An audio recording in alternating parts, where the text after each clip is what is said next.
Okay, so this is our automation lecture. I usually preface this by saying, we often think of automation as a way to make our projects more efficient or indeed to make anything more efficient. But we have to remember that automation isn't a cure-all, and sometimes it can hurt us as much as help us. So it depends on what kind of automation you're using, what kinds of constraints your project has in terms of, what you're, sometimes we talked about the Sinofin method where you look at the domain of the problem you're trying to address. You look at the complexity of the uh, space in which you're building your project, and you have to work within those constraints. And automation can sometimes help you, but it has to be the right type of project. So we talked about the sort of simple type of project where you have a milk assembly line. And an assembly line is a form of automation. And that automation is good if your process matches something resembling an assembly line. If you're trying to do things like drug discovery, you don't necessarily want to automate that or automate the process as an assembly line. So you might automate parts of that process, but not the whole thing. And so you need to know where to put automation in place. So the definition of automation is a means to save human work by machines or automated processes. And so a lot of times we think of this as saving work. If you have like an email bot, or we talked about bots in discussion groups where you might set up a bot to ask your team different questions in a check-in, or you might have people coming into your organization, give them onboarding materials. And these are just a way to do repetitive tasks, and it saves work. And so that's the sort of the baseline definition of automation. An example of automation in terms of mechanical systems is the flyball governor, which is an early type of mechanical automation. This involves a feedback mechanism that regulates the flyball and its speed. And this is a crucial component of a lot of mechanical automated systems. And you can see that, so, automation has this sort of component of saving work. It has this component of feedback. And so we can kind of understand from that maybe how to apply automation to our projects. Now, Lazane Bainbridge proposed the paradox of automation. This was back in 1983, and this had more to do with information technology. And the paradox of automation is that the more efficient the automated system, the more critical human involvement becomes. So when we talk about feedback, we're not talking just about mechanical feedback. Sometimes we're talking about feedback from human beings to an automated system. So if an automated system is there to save you work and it's doing something and it makes a lot of mistakes, a human should be in the loop to correct those mistakes or to point out that those mistakes are wrong, or simply to override the automation and do whatever it takes to make sure that the sort of the error rate of the automation is minimized, or that the automation doesn't do things that are outlandish and don't make any sense.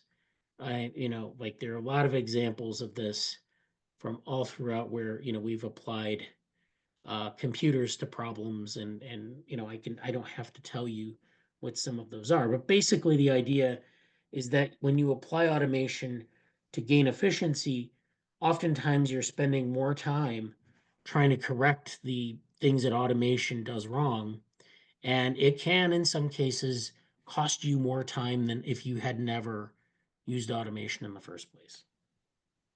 So that's a caveat, but it's also a way to think about the proper role of automation.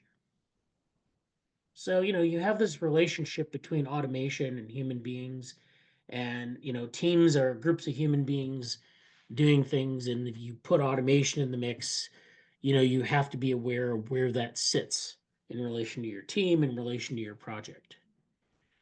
So sometimes, and automation has problems. Sometimes when you integrate automation into a human process, it can be problematic. Sometimes it's problematic because you don't automatically have humans in the loop. You might think you do, but you don't.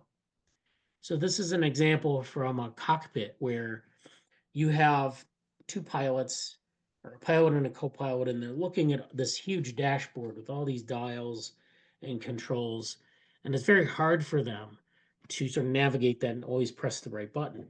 So they have automation processes built into the computer, that help the pilot and, do things automatically. But the problem with that is sometimes that automation leads to lesser awareness by the human beings. So when the automation does things at a low level, it kind of reduces the team member's awareness at that low level, and so that's led to a number of flight accidents or airline accidents. And so this can be a problem, especially when you're dealing with very large displays of information, very large amounts of information, and you put automation in there, and sometimes take humans out of the loop, but sometimes even if humans are in the loop, you can have problems.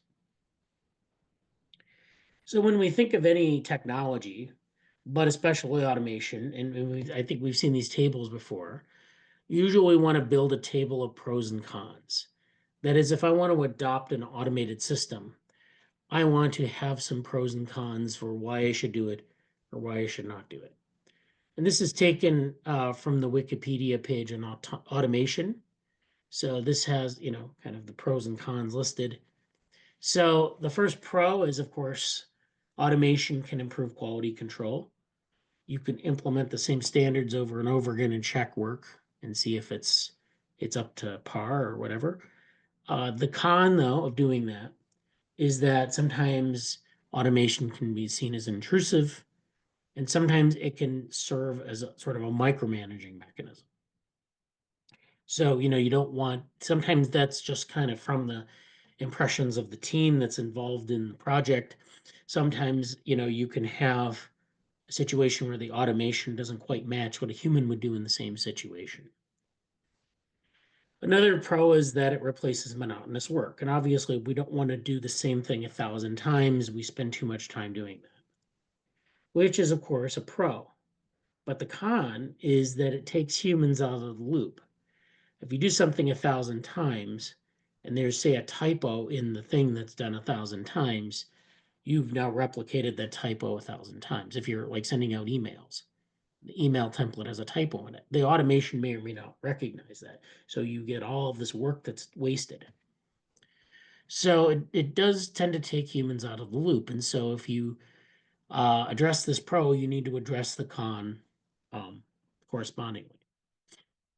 Another pro is that you see cost savings in the long term. A lot of times organizations will adopt automation. They'll say, we'll see cost savings of 50% in 3 years. And that's great. It sounds great on paper until you think about the initial cost of adoption. And sometimes the initial cost of adoption is far more than what you end up actually achieving in cost savings. So the initial cost of adoption may be very high. You also have to get a correspondingly high amount of cost savings in the long term. Sometimes automation offers sophisticated control, which is great. Sometimes you can control a lot of different processes at once. We have all sorts of like home automation and building automation that do this, which, and sometimes we have like self-driving cars and things like that, which, work to an extent, and they offer the sophisticated control. But if we take the self-driving car example, sometimes those systems are hard to control at their failure point. So sometimes it's hard to recognize what the failure points are. Or, if you say, well, the human will just take over when the system hits its failure point. Sure. When do we know how do we know when that failure point is? How can we sort of regain control when we need it? And that's kind of a con of automation. Another pro is that automation can perform superhuman tasks. So you can have an automation that does the work of 5 team members, and you can say, well, we just need this team of 3 in our automation, and we can do the work of 8 team members, which sounds good when you're, issuing and you're creating issues and assigning them. But the problem, of course, with that is that with automation, the team integration is not always seamless. And so you can have problems with accountability in getting those issues completed. You also have increased predictability and a streamlining of processes. Basically, you can make your team more efficient, your workflows more efficient, et cetera, et cetera. But there are a couple things to remember. The first is that the more automation you put in place, the higher the level of diminishing returns. That is, if I have one automated system, that gives me a certain amount of efficiency. If I have three automated systems, I don't get three times the efficiency. I get maybe 1.5 times the efficiency because there's this diminishing returns. You keep adding automation to everything and you keep running into these kind of problems, which diminish the gains that you would expect. And therefore, you're off on your estimate of how much productivity you gain. Similarly, when automation goes awry, as we've mentioned previously, it can be very costly. So you can waste time if you send out a bunch of emails with a typo in it, but you can also can sometimes be very costly. If we automate that milk factory we talked about, or that milk production line, we don't have a human supervisor there. We just have all automated processes. If there's a quality control issue, like there's some contamination or the bottles fall over on the line and there's a huge mess, that can be quite costly. So there is, when you adopt automation, you have to think about the pros and the cons. Sometimes you can manage the cons. You have to have the resources for that. And sometimes the pros are maybe not as strong as you would like. So that's another problem where it factors into your decision. So this is an example of automating a nuclear power plant. The reason I mention this is because nuclear power plants are notoriously complex in terms of being complex systems. Controlling nuclear power plants, if humans were only, if we didn't have any automation and humans did the whole thing, it would be considered to be a wicked problem, which we mentioned before, which is a problem where you have trouble finding solutions, and there are ongoing problems. And you don't want that kind of situation in a nuclear power plant because you'll often have situations where you reach a critical state and have a meltdown or something like that. So nuclear power plants from their inception have been highly automated. There's a lot of automation in place, but they also have humans in the loop to monitor that automation.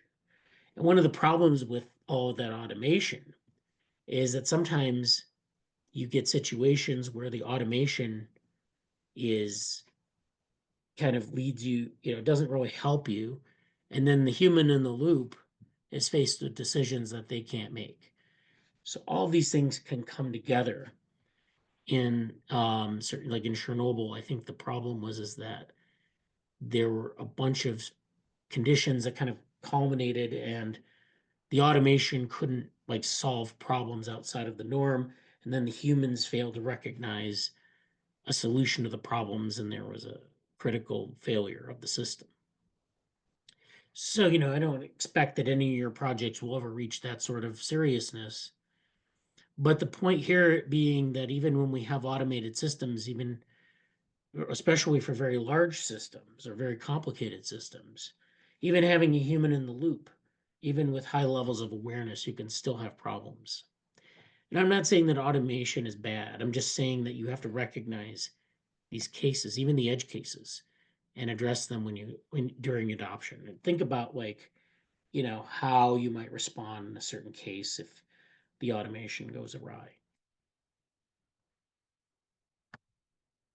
Right. So actually, it's interesting. There's a connection here between human factors psychology or human factors engineering and human interactions with a control panel.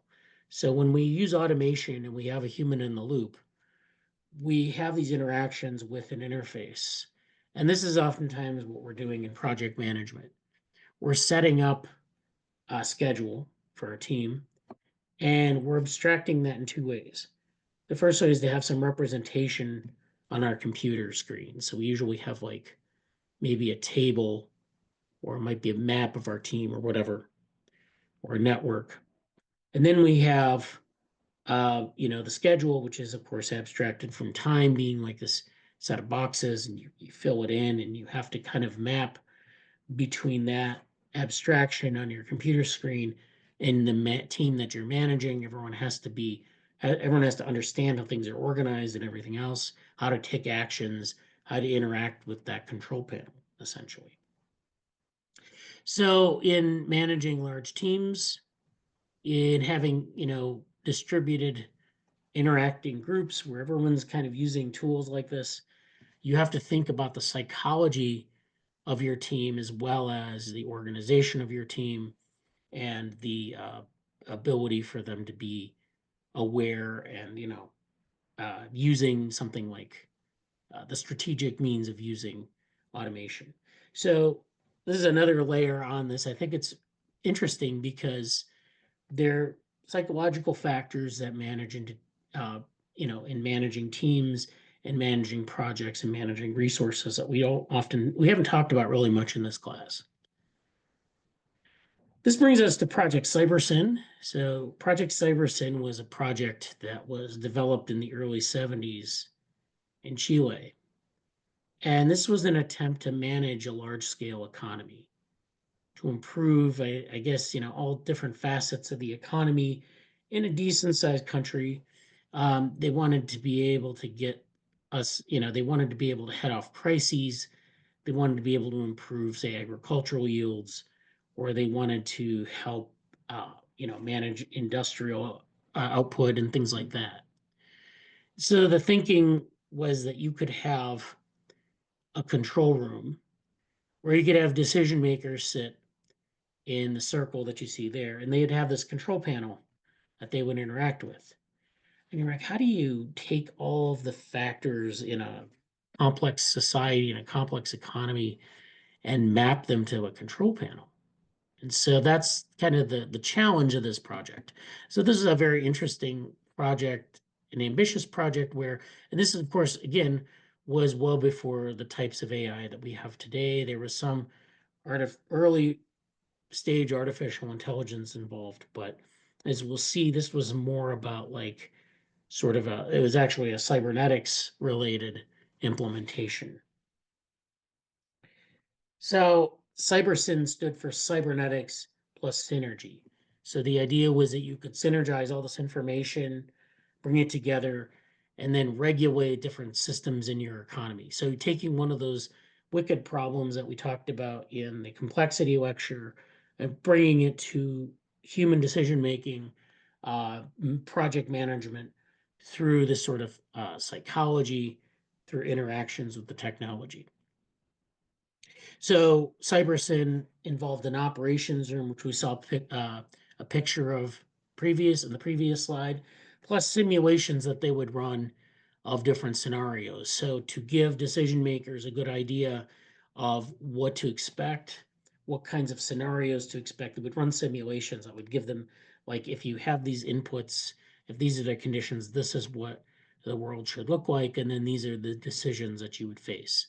So this was like, again, a means to automate all these processes. And so this was automation put in place to manage a complex national economy. The operations room itself, which we saw a picture of with the control panels, with the chairs, this was all based on what they call the Gestalt principle in psychology. So the Gestalt principle is where you use different sensory streams coming into your sensory system, and things sort of get put together by the brain, or they get synthesized, and you see a bunch of parts, and then you sense this, and then in your brain you come up with this coherent percept of what it's supposed to be. So if you are familiar with the Rorschach test, this is where you have these very, these like seemingly random patterns that they show you, and you're supposed to say what it looks like, and it's supposed to look like a thing in the world. So you impose like categories on whatever it looks like. And so this is basically what they were doing. They were getting all this information and they had to make sense of it. And the simulations allowed them to do that, but also they had other means of doing that. So the platform itself, the way it was presented, allowed users to absorb information in a simple, comprehensible pattern. The simulations themselves were run.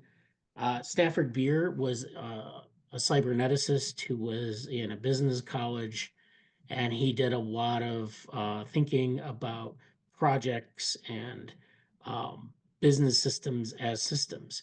And so he had this viable systems model that he developed, which is where he modeled organizations as like something like the brain, where you go from like neurons to the body to the sensory world. And we'll see an example of that in a minute. You have these 5 different levels of information processing that are connected through feedback and taken together that can link people to these large scale systems and allow them to manage them effectively. So they had this concept called uh, algedonic alerts. So algedonic means the feeling of pain or pleasure. So they were basically these affective or emotional signals that were sent to the people making the decisions. So imagine if you had like a project management software, and you had to manage a team, and every time you made a decision, you have emojis, right, in something like Slack, um, where you sent out an email and then you'd get back an emoji. It might be a smiley face or it might be a frowny face or something. I was going to say deliver a shock back to you, but that's a little cruel. In any case, you get this sort of emotional feedback from whatever decision you're making. And so you can do this actually in modern project management tools. We have sort of this sort of thing. And in this case, what they were doing was they were using these alerts to really kind of help the decision maker make decisions. It may not be apparent what the effects of the decisions were, but this will give you a little bit of control and feedback as to what the consequence of your decisions were. So these algedonic alerts were alarms and rewards that escalated through the levels of recursion when actual performance fails or exceeds capacity. So you go through this level of feedbacks, and you get this sort of performance measure, and then the performance measure is either optimal or suboptimal. And if it's suboptimal, then you get an alert that's negative, and if it's optimal, you get an alert that's positive. So it just reinforces decision making that's beneficial to the project, beneficial to the team. And so again, the model that Stafford Beer developed is derived from the architecture of the brain and the nervous system. Systems 1 through 3 are identified with the autonomic nervous system in the body, which are like things like the basic feelings and other types of things like that.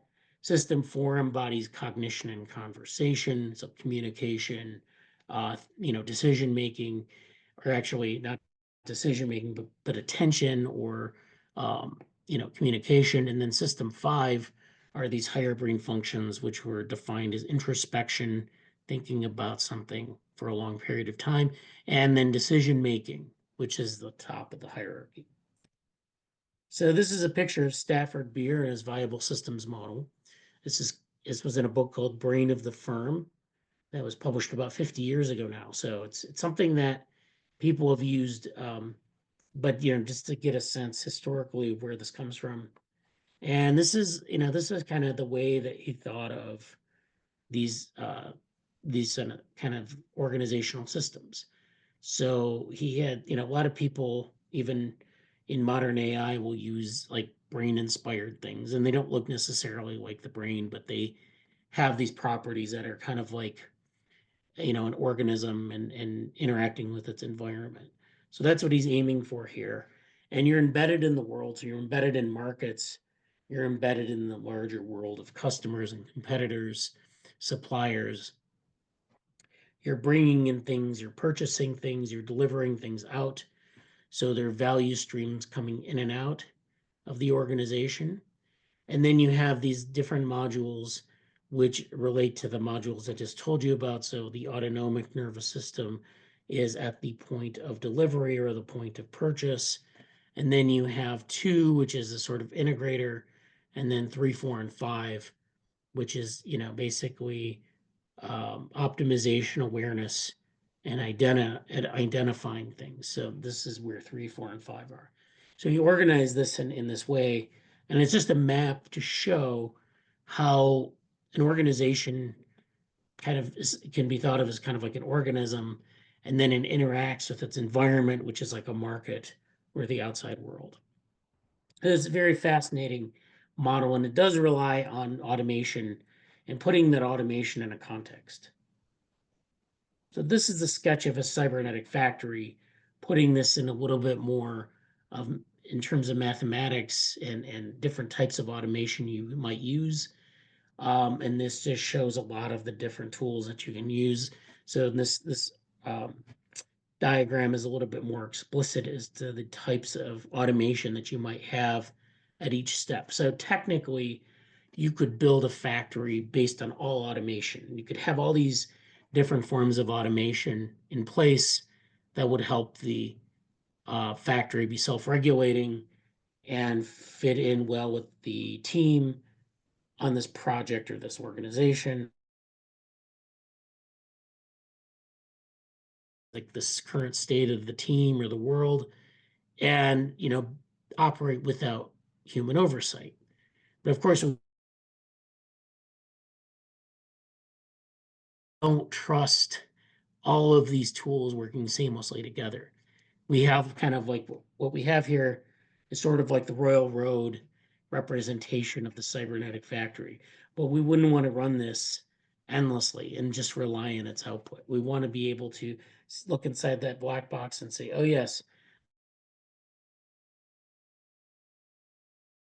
getting problematic outputs. And so we want to make sure that we can be accountable to those things. So another problem, so that talks about like not only automation, but these very large systems. One of the problems, of course, with central planning is that central planning only kind of works when things edge cases. Like, for example, if you were managing a country's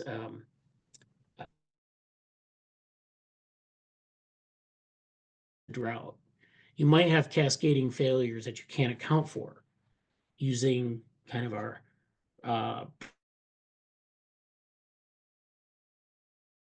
you know people. You might have a heterogeneous population where people move around a lot. Can you plan that kind of an economy? Probably not. A lot of times, for very large technical systems, we will fill that gap by tracking everyone. This is like something that's been realized more recently with different types of informatic systems, like how Amazon tracks its customers, or social media, where everyone has like you can trace. You're supposed to anonymize the data, but basically you can track individuals and their preferences and things like that. So you might think, for example, that that sort of automation is actually not only possible, but desirable. Have if you want to manage a very large system, you just automate it by tracking productivity very tightly and, putting humans in the loop and doing that. But there are a couple of problems with that. And one of those problems, of course, is the inability to deal with edge cases or cases where things go wrong. The other is more ethical, and that is where this book comes in, which is seeing like a state. And so this is where, they kind of consider managing very large scale economies or having governments being able to track people or large corporations being able to track people and having this surveillance function as sort of the way that this problem would solve. So this is where, they kind of talk about the subtitle of this book is How Certain Schemes to Improve the Human Condition Have Failed. And they talk about this sort of very large scale automation of systems, how you have to put not only humans in the loop, but people actually tend to put surveillance in the loop. And it just kind of, that's kind of the problem they're addressing in this book. So their point is that a lot of these large scale planned projects not only can be ethically dubious and functionally dubious, but they often fail completely. And, this is a problem where we have the best intentions sometimes, but they often kind of go off the rails. So they give in this book a couple of points about this. The first is that in a lot of these large scale systems, and when we say large scale system, I brought up examples of like a very large firm, a very large organization, or a nation state. And so it's not enough just to say it has to be a very large project, but it's any project where there's too much complexity to account for. And what that means is it's just a very complex problem space, or it's a very complex organization, and there's no accountability necessarily, and you maybe don't know all the variables of what you're dealing with. So when I say too much complexity to account for, sometimes it can be a relatively small project, it can be a relatively small problem, but it's just maybe the automation that you need to use is too obtrusive, especially when we talk about measuring productivity. I know we talked about the different metrics you can use to track productivity of your team, but you have to think about it from their perspective. Is that something that is building of trust in your team? Is it something that's accurately measuring productivity in your team? These are things you need to think about. So they talk about wicked problems in this book, but you could just as easily have a situation where your metrics don't necessarily track what's going on in your team. Your team has too much complexity, too much heterogeneity to deal with for a standard way of measuring productivity. The second point they make is that operating large-scale socio-technical systems is based on this standard of legibility, which are things like standardization, optimization, is delusional. So like we said with wicked problems, and I talked about in the complexity lecture, a lot of times when we're building a project, we're dealing with a socio-technical system.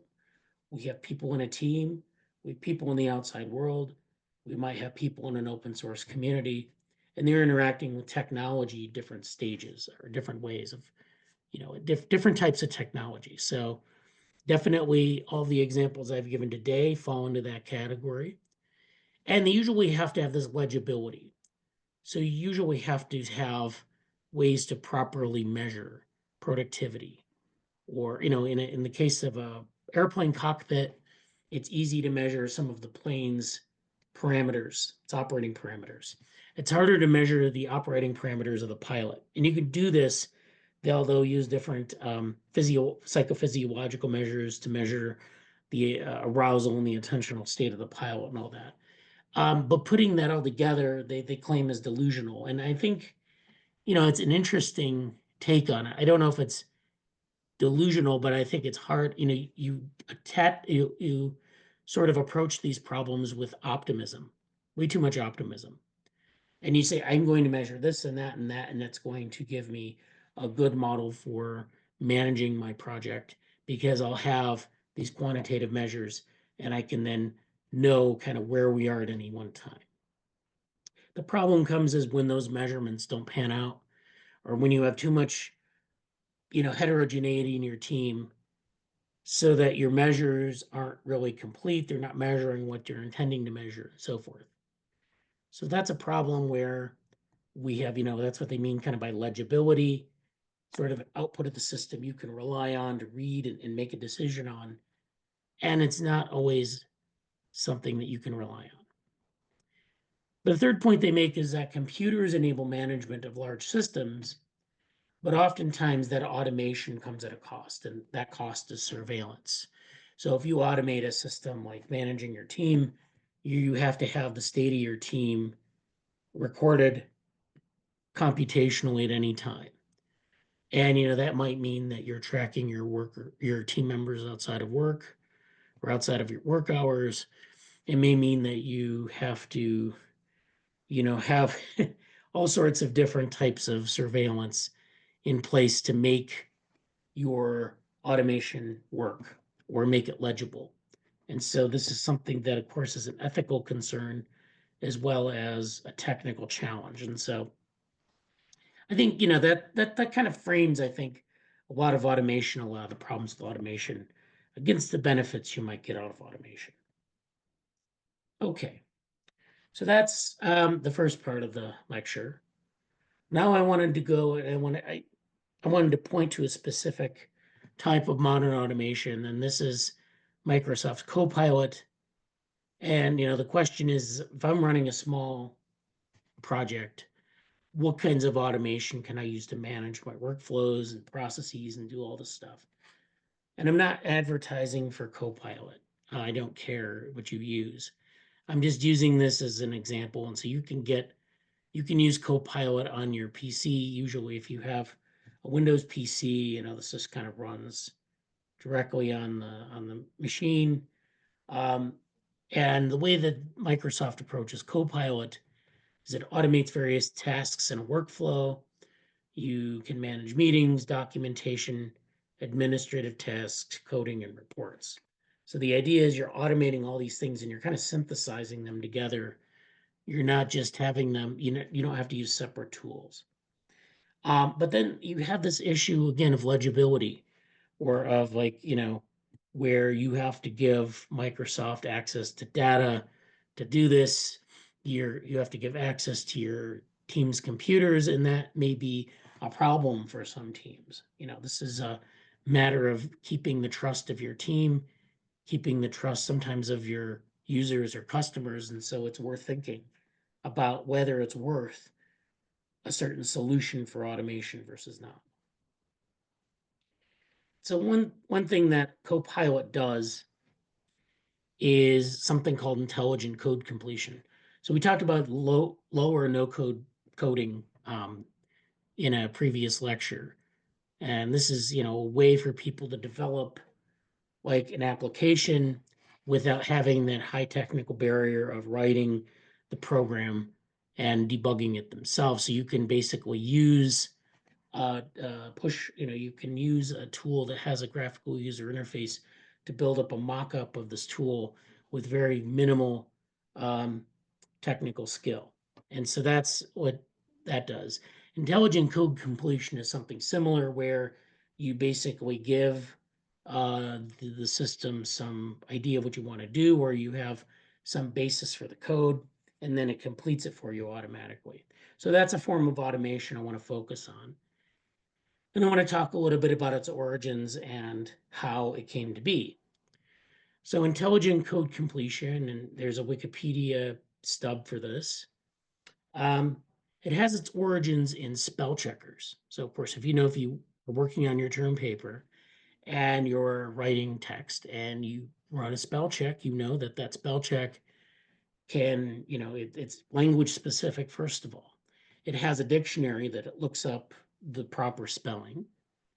And for the most part, it gets it right. Sometimes if you're doing your term paper in like biochemistry or in physics, there are a lot of technical terms it won't know.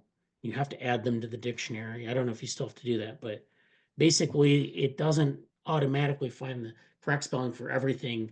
You have to kind of supervise what it does. So sometimes it'll give you that red squiggle and you can check and make sure that it's the spelling that you want. So it's not perfect even today. So the first spell checker was in 1971.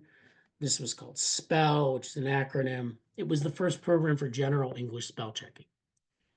And the way it conducted the spell check was it searched for plausible spellings via adjacent letter transpositions. So it would know kind of the English language and the frequency of different letters being after another letter, and it would construct a model of the proper spelling from that. And so that's how it'd come to these conclusions. This was something that evolved into autofill, which is where you started with a string and it suggested how to finish that string. So autofill is where you have previously entered or predetermined values for text entries where the automated system predicts outcomes. Then this evolved later into variations on language and learning models. So you had seek to seek, auto vocabulary models, neural language models, and recursive neural networks. Those are all kind of come from this intelligent code completion work that was done in previous decades. So this is, the kind of basis for what we're doing. And, we have this form of automation. It has a pretty sound technical background, so we know it's like reliable, but there's still some concerns. And just applying these to like a project, um, is, you in something like Copilot, you can just select, yes, I want to use this tool. Yes, I want to do this with the tool. And it's very easy. There's a lot under the hood, though, that you need to understand. And there are a lot of consequences to doing this, or a lot of sort of ethical concerns or other kinds of concerns that you need to be aware of. So with intelligent code completion, obviously, we can do work faster. We can get a productivity gain. Sometimes, it depends on what you're doing in your project, what that gain actually is. But there are three main concerns of using technologies like this. The first are privacy concerns. So, first of all, the service is cloud-based and requires continuous communication with GitHub Copilot servers. The opaque architecture has fueled concerns over telemetry and data mining of individual keystrokes. So this is something that can be a concern for if you have a project that's classified, or if you want to protect your intellectual property, you may not want to adopt a form of automation that where this is a concern. There are also security concerns where there are various security weaknesses in the tool, even though it's a very polished tool offered by a reputable company, and it's very easy to use. It does not mean that it's a secure thing. And a lot of times everything has security concerns. If you have ever worked with an IT department, you know that. But this is something again that you have to consider depending on the project. What's the acceptable level of security risk you're willing to take? Sometimes it's fine, sometimes it isn't. The final are educational concerns. So this is where they talk about the effects on novice programmers and their ability to learn programming properly. So they did talk about, they did do this study where they looked at an assessment of an introductory programming class, and they compared the responses of Codex, which is the technology that drives Copilot, with uh, student performance. So they found that Codex on average performs better than most students. However, its performance decreased on questions that limited what features could be used in the solution. So, you have, again, depending on the thing you're trying to do, do you want to, do you use all the bells and whistles? Maybe then you want to use Codex, or you have a particularly hard problem you want to solve, you might use Codex. If you don't have a particularly hard problem to solve, maybe using automation or at least Copilot isn't necessary. It's not necessary, and it doesn't give you that productivity boost. So, you have to look at the evidence and see, evaluate how much benefit it might give you, or if it's going to introduce new problems into your team or whatever.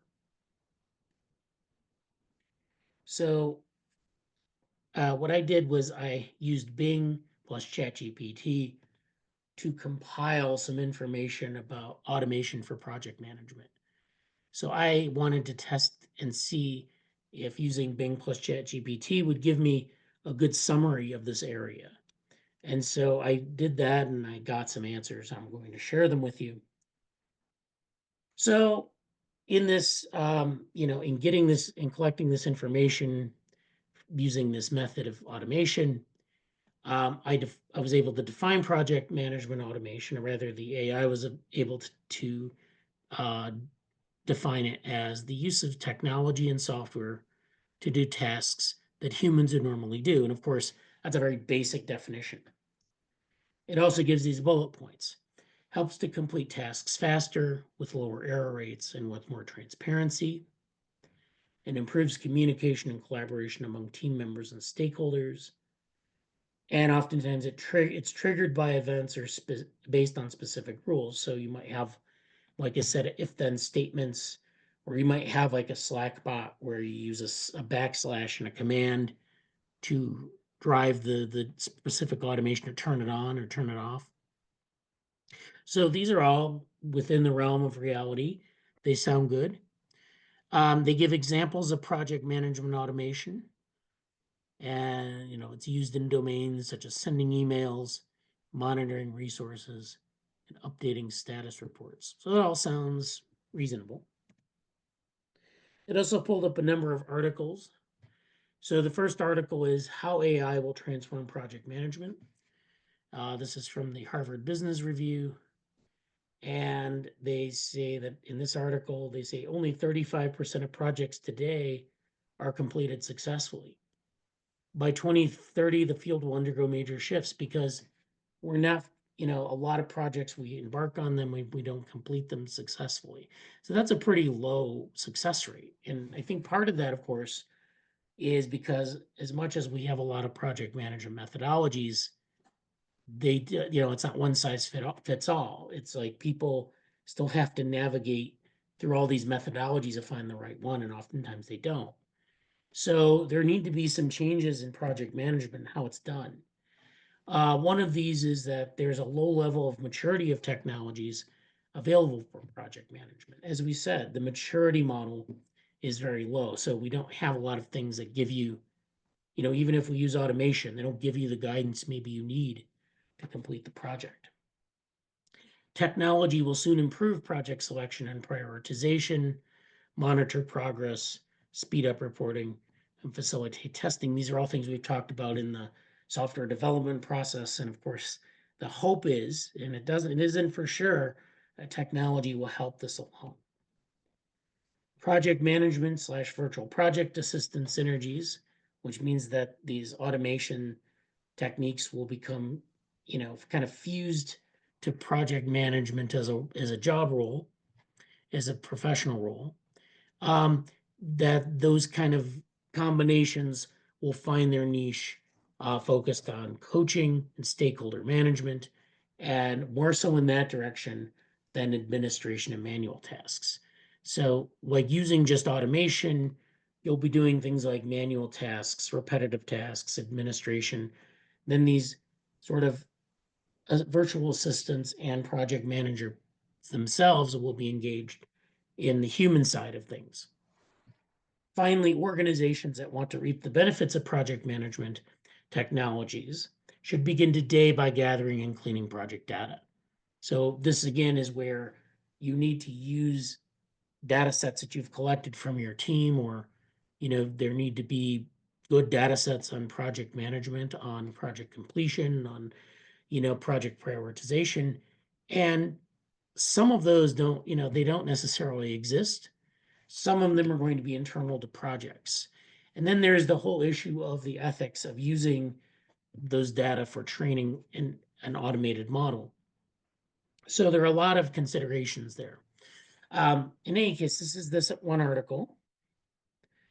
There's this other article called All About Project Management Automation. This is from quickbase.com.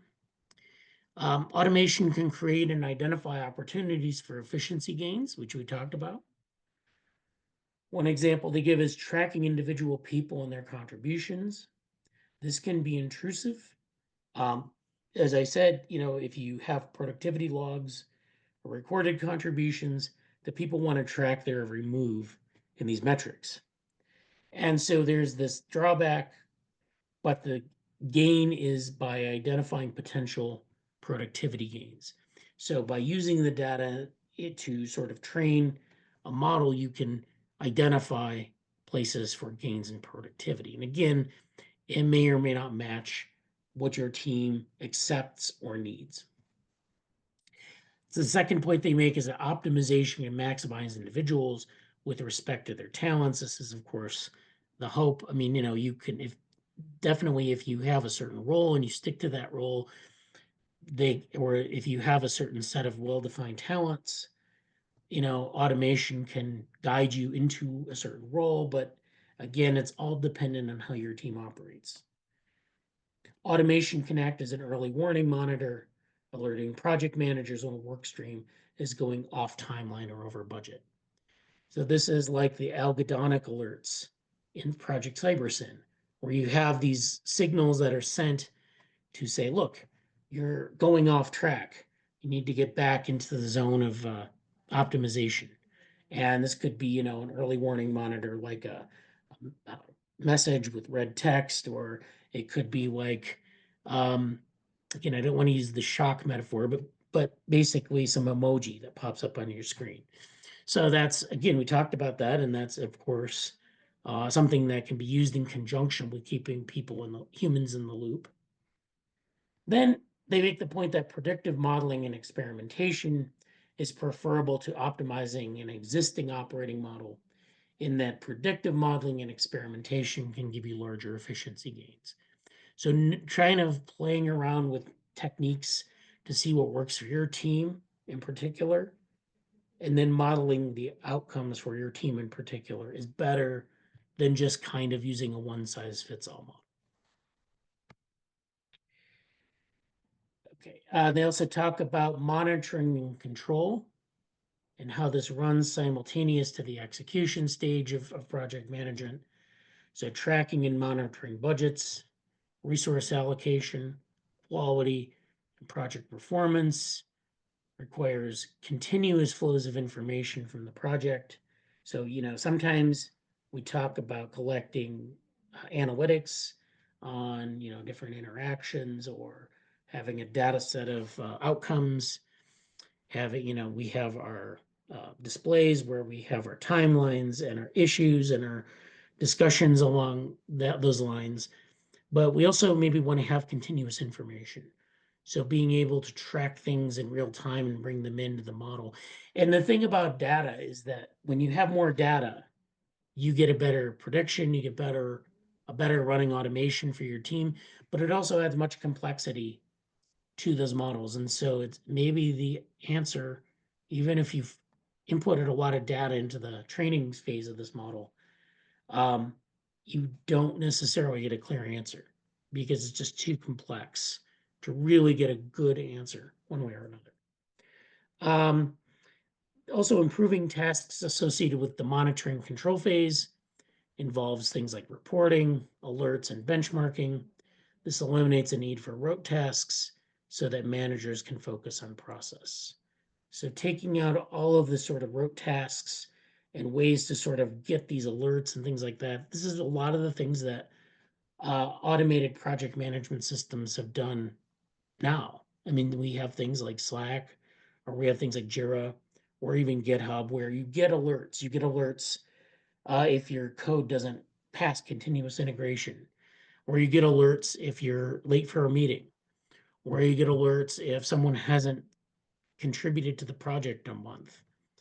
Those exist, and integrating those with the team is really kind of the goal. It's not so much producing these things, it's making them predictive and useful. Okay, then they actually talk about project closure here.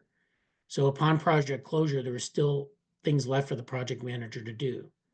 And so these involve like collecting and working with data. So when you close your project, we talked about the things you do there, but you also want to collect data on what you've done so that you can use this for further automation, or for some sort of predictive capacity.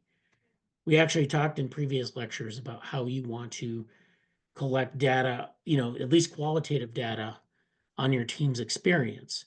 You want to have a sense of what worked and what didn't work. There are ways that you can do that to improve performance, improve how your team operates, so you can predict how they might operate in the next project. So that's kind of, and you need to have quality data, and you need to kind of work out a quality control process for that data. It may seem like a lot, but remember, this is the basis for what you're going to, even if you don't use automation, you're going to be able to do better and learn from your previous experiences. So again, we were continuing with last time. I did this sort of this query, or I prompted a large language model, which is a form of automation, to produce things about project management automation. And it produced a number of articles, it produced a description, and it kind of met what we had expected from the literature. So, I kind of wanted to do that to show you how reliable automation can be. But of course, don't take that with a grain of salt because it's going to miss things that you might want to know. So, this is just a very brief sampling of these sort of the trials and tribulations of automation. So, this article is Can Project Management Be Automated? And this is from journex.com. So, this has a number of points. You know, the question, I guess, is can project management be automated? And the answer is yes. But then they give 5 points as to how this might happen. So the first point is that you can offload routine tasks, which we talked about, things like onboarding or responding, having your team respond to a survey or a stand up or something else, different types of check-ins, different types of checklists, which you can enforce community standards with. The second is scalability. So you can automate things at different scales. So you can have like a nice set of community standards that works, say, at the level of a team of 2 or 3. But when you get up to a team of 20, if you try to do this manually, it fails. You can't manage everyone in the same way that you could manage 2 or 3 people. And in this case, what they're saying is that you can use automation to fill that gap. So and then again, this is not foolproof. You need to apply, just like any project management methodology, apply it correctly. The next point is improve risk assessment and mitigation capabilities. So mitigating risk, lowering risk by, maybe automating some process is repeatable. It's like that milk assembly line example from one of our previous lectures, where how to do, that you know how to build the assembly line, that it'll be efficient, and so then you can go ahead and decrease the risk of um, contamination or of variation in the product by having this assembly line. So there are all sorts of things. Of course, you have to recognize that sometimes you're increasing risk with automation, depending on what it is that you're automating. Opportunity for efficiency gains, we talked about that. And then more effective communication, again, using bots strategically for, soliciting updates, soliciting communication. There are a lot of tools that allow you to write reports automatically. So sometimes if you're working on like a data analysis or you're working on something where you need to have some documentation, you can set up their automation system. Like R has a nice automated system like this where you can automate the description, the documentation, write reports like that, and so forth. So there are all sorts of ways you can implement automation for project management. So again, automation basically increases productivity, maintains quality assurance, reduces busy work, streamlines communication, and sometimes if you're lucky, you get seamless integration. So that's the key, is seamless integration. Sometimes, of course, the integration is not seamless, and you have to make sure that that's the case. So from that query of Copilot and Bing, they had other articles on project management automation, which I'm not going to necessarily walk through. The many benefits of project management automation from teamwork.com. 7 benefits of automated project management software. So this is where you're using software to automate project management techniques and management and all this. That's from clickup.com. And then the final is, what is the role of RPA, or robotic process automation, in project management, and why does it matter? And that's from automationanywhere.com. So this is called RPA. It's a specific type of automation. So again, I'm giving you some tools, and if you're interested, you can go into these resources in more depth. Okay. So I guess this again is communicating this concept in memes. A lot of times you'll have management in large organizations, and they have this sort of mentality that they can use something like AI or some form of automation to replace employees. And this goes well before AI. This goes back to, when they wanted to replace typists or they want to replace industrial workers or whatever with automation. And the idea is that you can replace a human, you can decrease the error rate in addition to decreasing the labor costs and all of this. And so there's this sort of temptation to do this. And it's always, kind of just out beyond reach, right? Like we talked about how sometimes automation can have these diminishing returns where you think that, okay, I can implement automation in one place. And if I find it successful and I get certain productivity gains, I can apply it everywhere in my project or organization. I can get the same gains everywhere. So there's this temptation to just kind of apply automation everywhere and then say, well, the rationale being you're going to get all sorts of great benefits.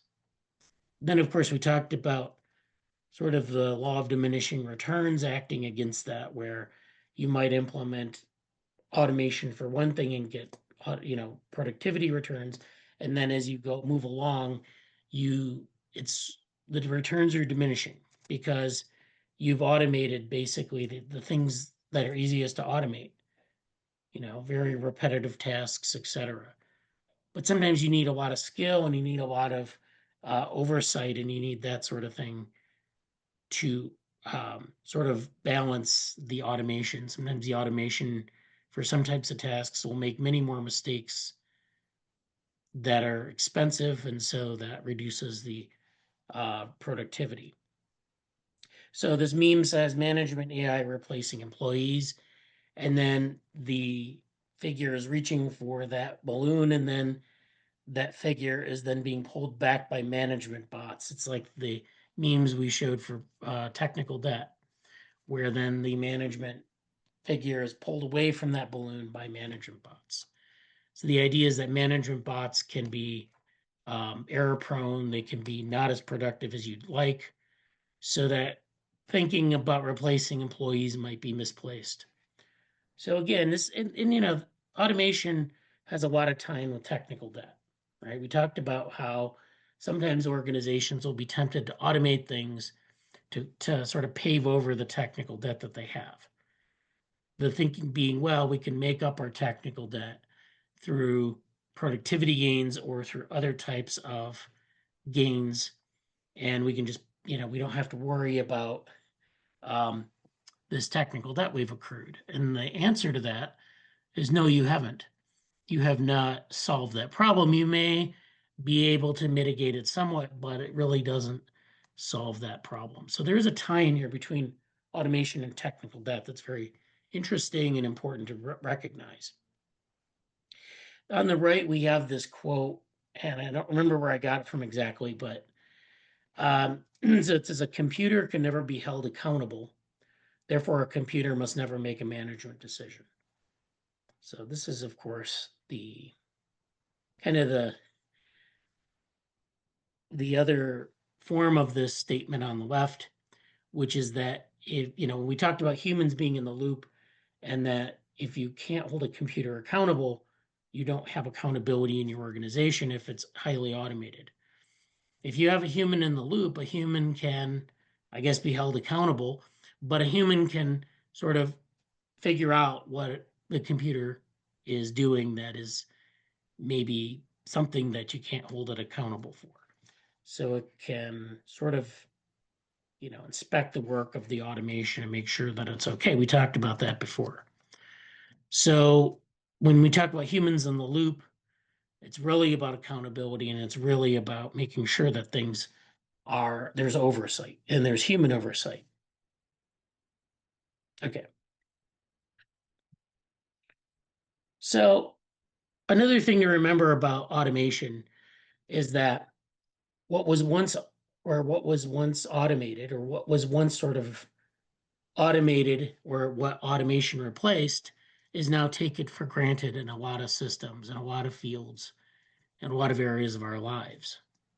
So someone at some point made this decision to automate things in their lives or in their organizations. And that was seen as sort of this investment, this strategic move. But nowadays we just live with it and we don't even think about the alternative. And I guess that's good, but we're thinking about that process and how that works. Because a lot of times we have technologies that we work with that are fairly immature in terms of their technological development. And so when we automate our projects with these new types of technologies, we have to think about where we've been in terms of different types of ways of automating things. So I'll give a couple of examples. In the world of automobiles, basically the automobile was automation of the horse-drawn vehicle. So at one point in the late 19th century, people started to build automobiles. There was this period where people had to be convinced to give up their horse-drawn vehicles and adopt the automobile, or delivery vehicles or whatever, automated vehicles. And so then eventually that happened. And one remnant of this is the automation of horsepower. So one thing that people took into account was, okay, I have to do this job of maybe getting myself from point A to point B, or maybe getting my load, if I'm a delivery person or something, getting my cargo from point A to point B. And I know how much horsepower I need for that, how many horses I need to put onto my wagon for that. Now, can this automation replicate that productivity? And so they actually used horsepower as a way to sort of describe that power that you were replacing your horse-drawn vehicle with. And so you could evaluate that pretty easily. There are probably analogies now today with human work and AI. So when we talk about productivity, we're talking about an analog of horsepower. And so this is an important point, is that if you want to be an adopter, or if you want to convince people to be an adopter of your technology, you need to have a currency that they can understand. It's not enough just to say, this is great for your organization. Maybe you'll save some money down the road. You need to actually show them what kind of work they're replacing and if it's efficient. So automobiles were that sort of initial conversion to mechanical power. And then early automobiles weren't necessarily that efficient. You had to do a lot of things manually. So we replaced a lot of the manual tasks with technology, with innovation, with automation. So beginning in the 1940s, automatic transmissions became standard. People didn't have to shift their gears anymore. Information technology became predominant in the 1980s. That took over a lot of efficiency functions in the vehicle. And it's basically automating mechanical automation and human work. So again, you're applying these automated systems. There has to be some appreciable gain in performance or in productivity. And so you can see that, like, if you sit in the modern automobile, if you go to buy an automobile, there's certain things you expect. But if you were to bring someone in from 100 years ago and give them a modern automobile, they would just be amazed at the different types of automation that were there. And they might also say that a lot of it is unnecessary and be satisfied with something less productive or, efficient. So, I mean, just thinking about that in terms of your organizations and how your organizations change over time and how the ability to automate changes over time. The next example is word processors. So word processors have been defined as the gradual automation of the physical aspects of writing and editing. So again, the modern word processor started not from a word processor necessarily, but started from people typing. And then before that, people typesetting, where they would put blocks on a board and push down a press. And each time that this activity evolved, it became more and more efficient.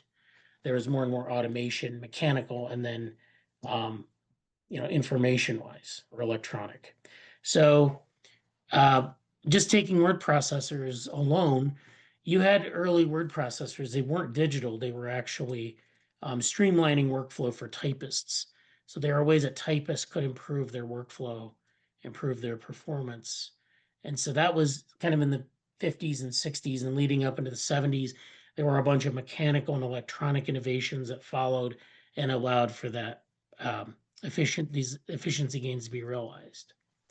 And then after from the 1980s onward, we got actually moved away from typewriters, the physical typewriters, although our keyboards are basically like, have the keys of a typewriter. You don't have to interact with your computer like that. But from the 1980s onward, word processors basically automated the whole editing cycle. So now you can buy software where you could actually dictate what you're thinking. It turns it into a sentence. You can then edit the sentence, and there's a different editorial functions, spell checking, grammar checking, even sentence completion, all of that. And so all of that now is part of this basic activity. And so again, we've figured out ways to make these things more efficient, but they rely on a whole set of innovations, a whole set of automation steps that, while not necessary, are expected. Okay. Now I want to talk about this article. This is the 7 deadly sins of automation mismanagement. So again, we're thinking about how we can not only manage better, but mismanage ourselves in using automation incorrectly or over relying on automation. We're not thinking about it in the right way. So this is an article from Forbes.com. And I'm only going to cover 5 of these sins. So, the other 2 are freebies, I guess. So they talk about this concept called business process hyperautomation. So this is a trend in businesses where they just basically automate everything, like we talked about. You observe this law of diminishing returns, which is bad because you plan for these returns that you don't get. But a lot of companies will go, pursue the strategy of hyperautomation. And it turns out that when you do a survey of a lot of businesses, the survey that they did was that 50% of companies observed that automation failed to deliver the results that they expected. So this is a pretty big number for what is essentially a failure, something that someone's going to have to be held accountable for, something that interferes with your plans of progress. So that's a lot of companies. It's almost as big as that number that we saw about how we can't seem to complete projects, that projects fail at a very high rate. And then the article that was associated with suggested that automation was the way forward. But now what they're saying is that hyper automation, or automating every process, can also lead to failure of some type. It can at least, not allow you to deliver the results you would like. So why is this? Why is this the case? So the first point that they make in this article is that a lot of organizations and a lot of projects fail to anticipate a learning curve for automation. So some automation is pretty simple, it's easy to learn. Some of it isn't. And sometimes if you have a system, like if you have an editorial system or some type of automated system where you have to interact with it in certain ways to get what you want, there are a lot of features. It can take anywhere from 12 to 18 months to get your team fully up to speed on it. So you're teaching them, basically training them to do this. And sometimes the training is very involved and it involves, a lot of, you really have to spend a lot of time on it and then incorporate it into your workflow. So this might involve consultants coming in and doing the training. And all of this is happening while you're trying to achieve you're trying to deal with your issues, trying to deal with your contingencies, etc. So there's a lot of investment that is required here, as you can imagine. So if you fail to anticipate the learning curve and build it into your scheduling, you can be behind schedule pretty quickly. That's assuming if everyone is successful in learning the automated system. The second point is that a lot of automation fails to address technical debt, which we talked about, project fragmentation, or deficiencies of current processes. So basically, you can have technical debt, which is this technical sort of inefficiency that you have. But you can also have, team fragmentation where you might have some sort of expectation that this automation will magically bind your team together, bind your processes together. You also might have broken processes. So you might have great automation, but your process is broken. Your workflow is broken, for example. So you can't do what you want to do. So that's not an automation problem. That's not going to be solved by automation. It's solved by fixing those other problems. The third point is that a lot of times you get a proliferation of tools, what they call the automation buffet. They're in love with these snappy names. But basically, it's where you might say, we want an automation solution. And you might try like 5 different tools because you don't know which tool is best. And people have to learn all the tools, and then they have to adopt one tool, and that takes a lot of time. It's almost as bad as the learning curve for the automation. And so, it's kind of hard to choose what tool you need, and you don't want to introduce a lot. There's a temptation to give every tool an equal chance. Oh, we might be missing something here, we might be missing something there. So the temptation for an automation buffet is real. And it also works across processes. You might automate several processes simultaneously, end up having to learn 4 different tools at once. And that's a disaster because it takes a long time to learn them. And you're maybe no better off because you're passing the job off to different systems. And it's not, it doesn't integrate well with your team. Number 4 is maintenance costs are not taken into account. That just simply means that there's a maintenance cost to a tool, perhaps. You might have to have a subscription. You might have to, train the model if it's a large language model or some sort of machine learning model. You might have to supervise the process, and it might take so much supervision that you have to devote an entire job description to it. So you have a full-time person just working on that automation. And that's a maintenance cost because without that person, that automation is not very useful. So there are a lot of maintenance costs. Cloud servers are another interesting thing because a lot of people think the cloud is magic, and in fact, it's not. You need IT support. You need to have cost of subscription plus cost of being able to know what's in your storage and things like that. And then 5, automation has its place in data handling, security, and workflow processes, which we've talked about over and over again in the class. But basically, you have to figure out where it is that's most effective. So if I say, I want to automate my data handling process, well, I don't want to automate all of it. There are certain places where people have found it's most effective, and other places where people have found it's of marginal effectiveness or marginal utility. So we want to find those places and figure out where they are. So that's an interesting article, and it's not really about how, automation can screw up. It's how teams can screw up implementing automation. Okay, so now I want to talk about something called DevOps. So if you've ever heard of DevOps, you may or may not have heard of it. It's basically the connection. It's a multidisciplinary approach to IT management. And there have been a lot of variations on DevOps. So the idea is ops is like operations management, and then dev is like development or software development. And you can have all different versions of this where operations management is merged with some other area. So we're going to talk about right now is we're going to talk about automation and DevOps, meaning that we want to understand the intersection of software development and operations management.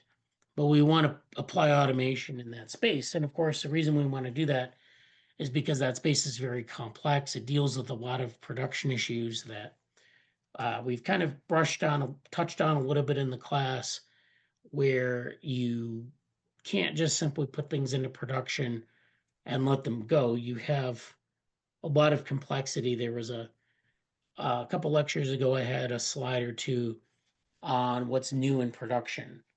And that was an article, blog post about how production is much more complex than we'd like to think it is, or than we maybe anticipate. So DevOps is sort of a creature of agile. It's agile based. So it's about making things sort of agile like, very streamlined and efficient. And so that's why that's where it kind of originated. And it's interesting to note that software development was very chaotic before DevOps was developed. DevOps was developed around the year 2010. So everything before that was very chaotic, very hard to get good software produced. And after DevOps came along, it became much easier. There were a lot more standards in terms of the production phase of the project and so forth. So DevOps is an agile-based relationship between project development and IT operations. And so this is where, again, we have IT in the form of operations management, project development in the form of project or software development. And so one of the things that you do there is you try to advocate for better communication and collaboration between the two business units. And a lot of organizations, they're separate entities, maybe as separate cultures, but definitely with separate types of aims and goals.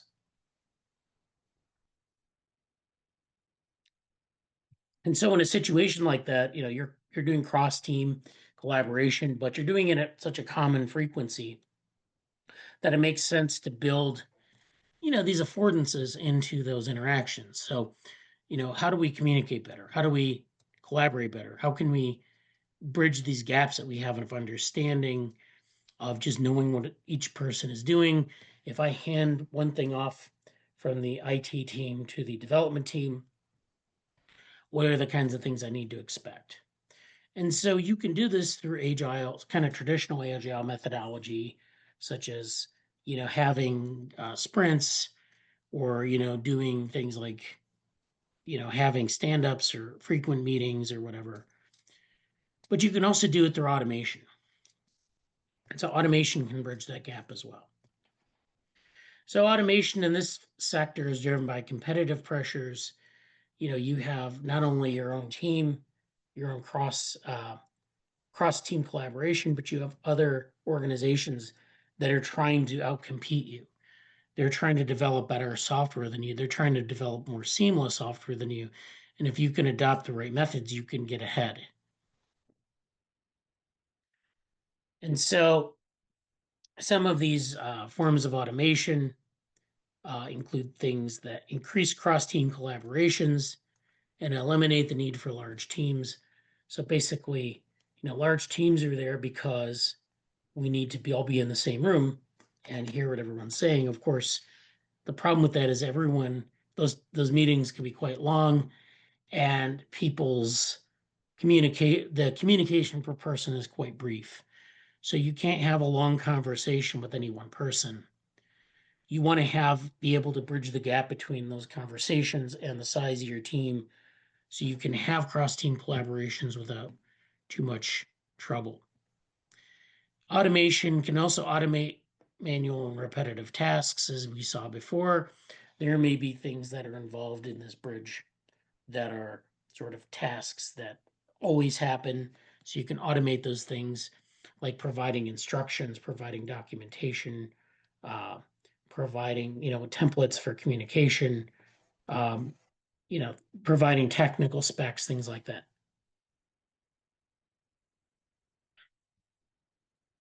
Automation can also be useful in improvements to design, software deployment, and monitoring software function. So we have all these things that we could do that kind of improve upon operations, but also improve upon development, the design process, and everything.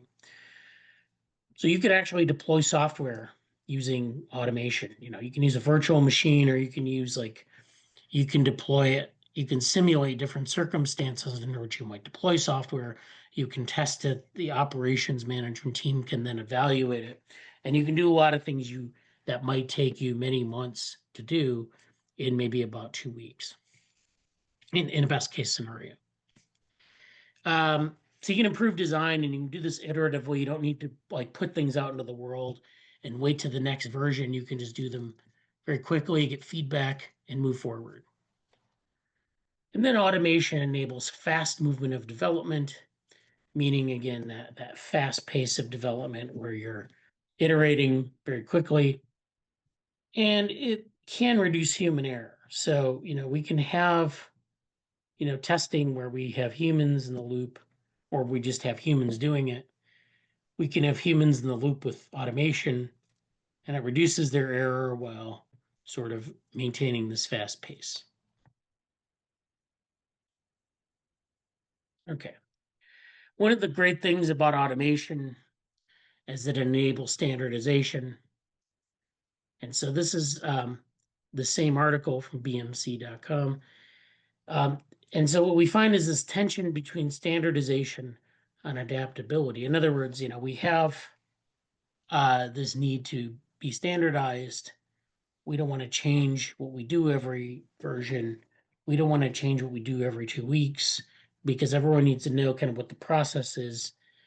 But at the same time, we can't always rely on the same standards. We need to be able to adapt to unforeseen circumstances in our projects. So there's this tension between standardization and adaptability.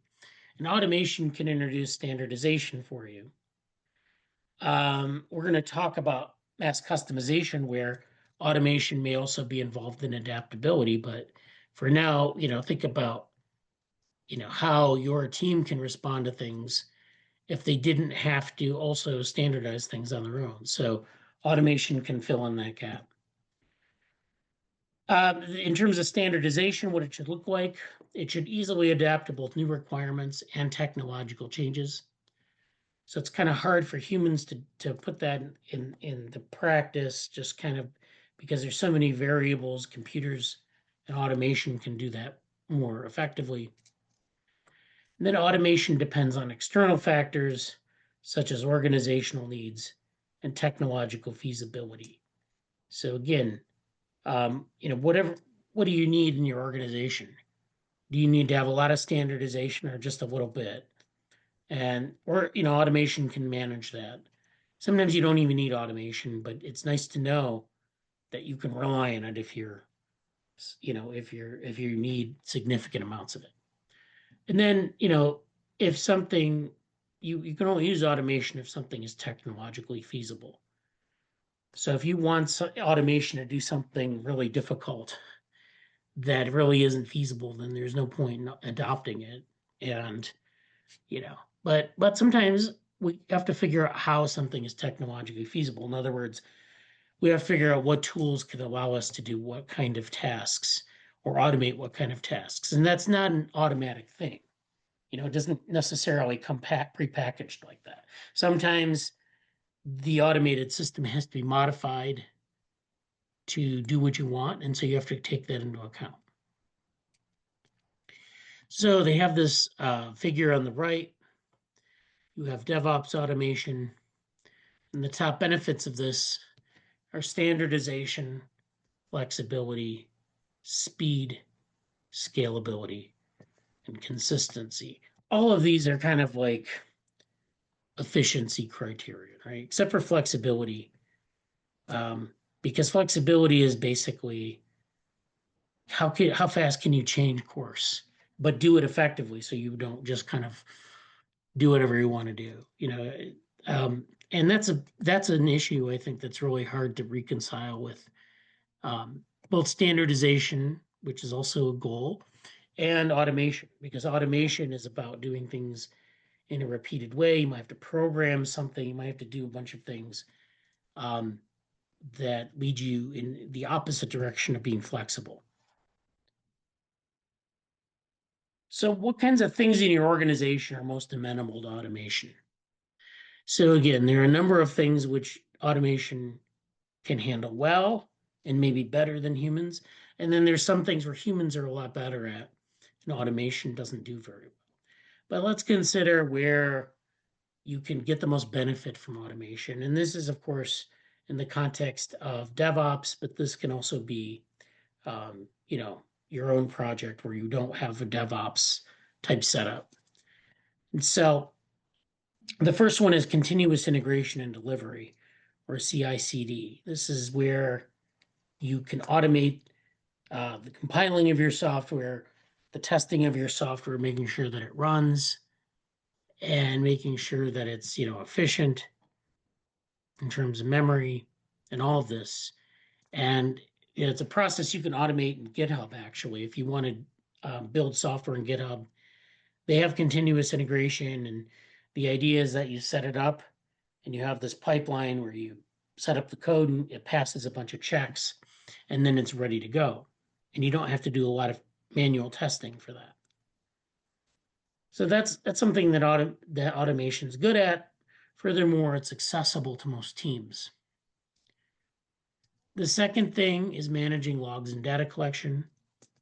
So if you have a data logger on a website or you have a data logger in your mobile app, you can collect that data, collate that data, and then have it amenable to analysis in some format that you can access.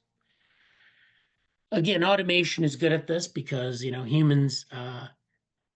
It's just it's not going to be feasible for humans to do all of this. I mean, it'll take a lot longer probably. In any case, that's another place where it's very useful and very common. Monitoring and testing, so you have continuous integration, but you also have other forms of testing and monitoring. And really it's about like if you might have an environmental sensor, like in a building, in a room, or out in the wilderness where you're trying to collect like rainfall data or wind speed, or if you're in an office, you might want to know what the temperature is in the room. And that's the sort of monitoring and testing you can do. And that's all amenable to automation because having humans operate it introduces a lot of error. Then finally, something like infrastructure management. Remember I showed you those control panels where you have all these buttons and dials. And like we talked about a nuclear power plant, we talked about a pilot's cockpit where they have to interact with all these different dials. And so, being able to manage that infrastructure, making it legible to humans and actionable is all the work of automation. And it would be very inefficient for a human to be an intermediary there to say, okay, here are all these dials. I'm going to check each one and then write a report and give it to the pilot. And then they have to make a decision. That would be very hard to do. But that's what automation can do pretty quickly. So these are all issues in DevOps, but they're broader issues in project management. And, these are, of course, things to think about for your reflection for. Okay. So automation can also be useful in other aspects of like software development, project management, especially if you're doing things like accessibility, and then we'll talk about mass customization. So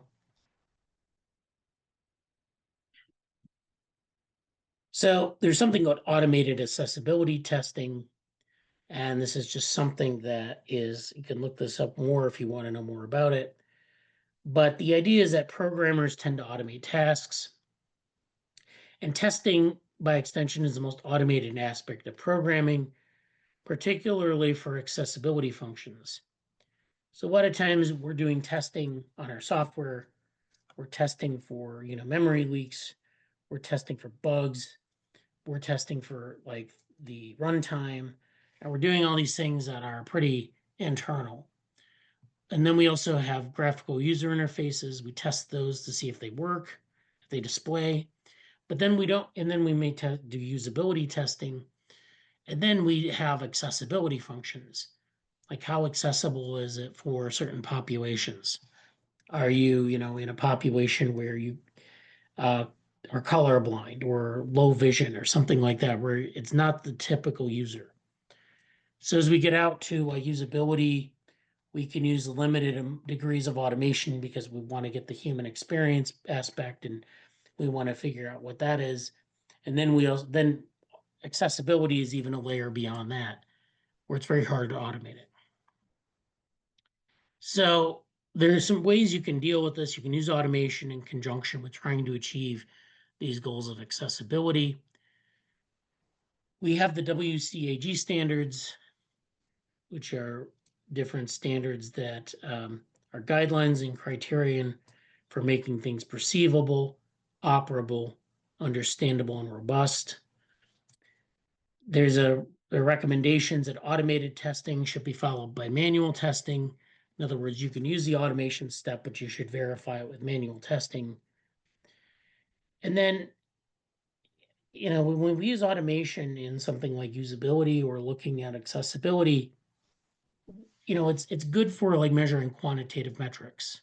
So if we want to know, if we give people like a test where if you see the distinction between the background and the object or the button, press a button on your phone and you get that feedback, and it's easy to turn into a number and then report back to the developer so they can like assess it. But sometimes that's not what we're doing. Sometimes we're doing semantic related things. We're trying to parse verbal descriptions or other types of data that's semantic in nature. So sometimes we can't use automation for that like we can for quantitative metrics. So if we're doing like usability testing where we have like A/B testing or something, it's a lot easier to use put automation in the loop than if we're doing like some sort of getting a semantic based answer and trying to do something with that. So thinking about accessibility a bit more, there's this article I wanted to highlight, how the open source development community can build more accessible software. This is from the GitLab blog. And basically, they talk about how you can achieve inclusive design.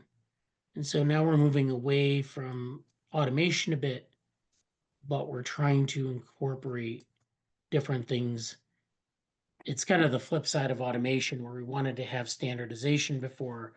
Now we want to have the sort of customization or adaptability to people we want to serve with our products. So they make the statement here, open source comes from values, and one of our values should be that our products are fully inclusive. So there's a quote here, the most inclusive and diverse, the better the end product. In other words, the more you can support people with special needs who want to use your software but can't, the better your end product is for everyone. So again, you have these, communities of practice. You have these target users, target audiences, but of course, within those targets, you're going to have people with different needs. You can't just design a single type of interface or produce a single type of software and serve everyone. Sometimes you have to account for things that are more accessible. So this brings up this principle of inclusive design. So this works in some ways against automation. In some ways, automation is not going to allow you to do this. So you have to have this also as part of your strategy. And so inclusive design includes at least 2 points. The first is intentionally considering and meeting the needs of different abilities and workflow preferences. This could be within your project or it could be your product. And then another idea of inclusive design is anyone can contribute. So anyone can, so this lends itself naturally to this idea of open source communities where you open up involvement to the community in developing things. And that the products that you're producing should be useful to everyone. So if you aren't just kind of doing a very generic sort of version where and sometimes it doesn't make sense to be a one size fits all project. So you might, deliver different versions of your project where you might have a blue version, a red version, and those versions serve different needs. And that's one way you can approach this sort of inclusive design. And, it might be useful to your project, it might not. It's an investment that you have to make. And whether you make that investment is up, depending on the goals of the project and things like that. So again, with this article, they give a specific example here. This is actually another article on 6 reasons people with disabilities should use Linux. So this is from opensource.com. And so they're making the argument that there actually exists a platform upon which you can build that allows you to achieve inclusive design. So in this case, they're talking about people with disabilities, people who might want to install an operating system on something like a wheelchair or some other accessibility device and automate that. Artificial vision devices are notorious for having software that can become obsolete, and then you're in real trouble because you won't be able to use it anymore. You won't be able to see anything where you could see before. But so, I mean, there are different devices that you can use software for that's better or worse. So if you use proprietary software for something, you don't have full access to the sort of the sort of the architecture, and it doesn't allow you to serve these populations in the way that you would like. So there's 6 reasons people with disabilities should use Linux. One reason is that it's reliable, durable, and can deal with obsolescence. So again, if we have like an artificial vision device, we don't want it to become obsolete. If we have something that's booting up an electric wheelchair, we don't want to have something that's not reliable or not durable. Another point is that it allows for full control and ownership. So again, you want to be able to customize it based on the person's needs. You want to be able to update it, and you don't want to have people pay a lot of money for it because that's, so you want to lower the barrier to entry for this software. And then finally, you can get assistance from a large international community. So if you're designing for, like people with disabilities, oftentimes, that's not a great percentage of the population in any one place. And oftentimes they get overlooked. But sometimes you can draw from an international community of expertise. So for example, there are a lot of times when you're in a very niche community with a very niche product where if you go and you open up your community to everyone in the world, people in different parts of the world have solved different problems. They can contribute to solving your problem. And the size of your community, although maybe locally may not be very large, globally can be quite large. So there's an advantage there too. Okay, we're going to finish up with mass customization. And again, mass customization is kind of leads from this inclusive design principle, but also, is this sort of adaptability. So you have team adaptability where you have to adapt to changing timelines and changing resources and changing technologies. But sometimes you have things that you want to achieve in terms of mass customization. You want to be able to give different groups of people different versions of your product, or better yet, you want them to be able to configure things locally. So, a lot of times programs will allow you to put different skins on the graphical user interface. And that's a small example of mass customization. It's a trivial example, but it just shows how if I release a piece of software to the world, people can adapt it to their own needs. And so that's one of the advantages of software projects and automation is it can enable that. Although, it can also stand in the way of it too.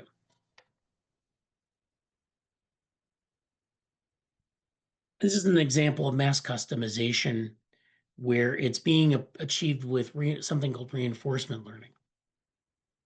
So this is an article, Mass Customization with Reinforcement Learning, Automatic Reconfiguration of a Product Line.